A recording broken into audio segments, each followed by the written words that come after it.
Kiara, paano mo nagawa yun? Paano mo nagawa patayin ang sarili mo, kapatid? Wow. Affected na affected. Na para bang hindi siya ginustong patayin ni Ate Angel.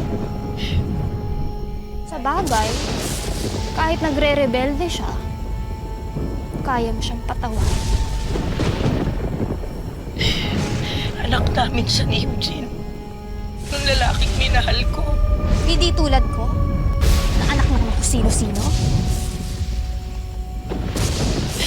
Mabuti akong anak.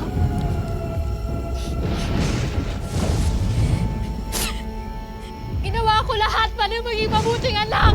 Palabalin mo ako! Tulad ni ate!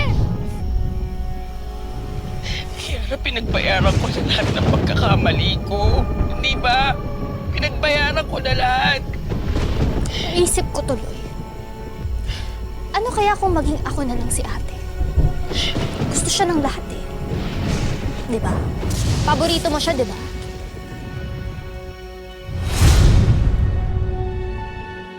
O ano?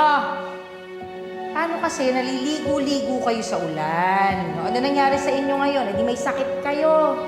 Ang tigas kasi ng ulo nyo. Kukuha akong gamot, ha?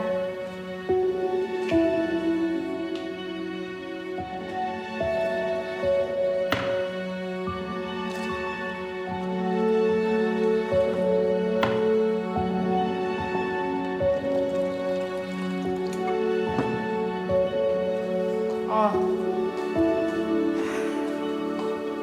Gamot. Medicine time.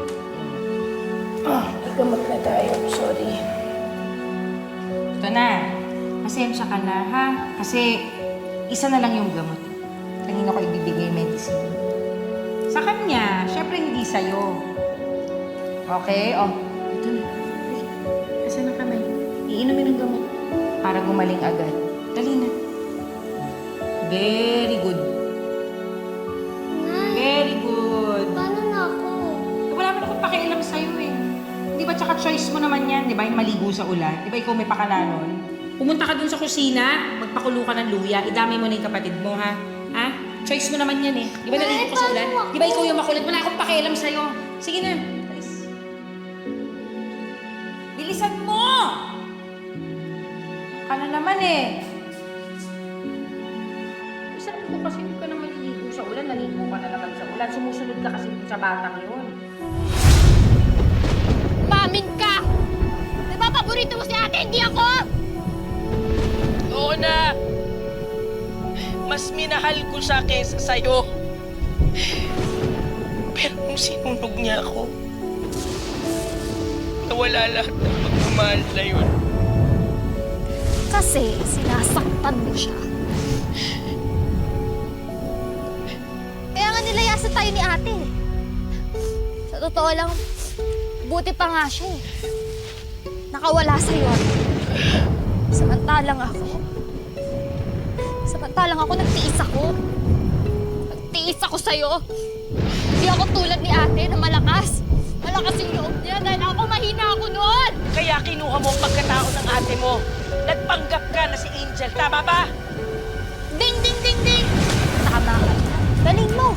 Tama. Hindi ka natatakot. Nahanapin ng mga tao si Angel. Nasisingaw din ang baho mo. Anong sisingaw? Anong sisingaw?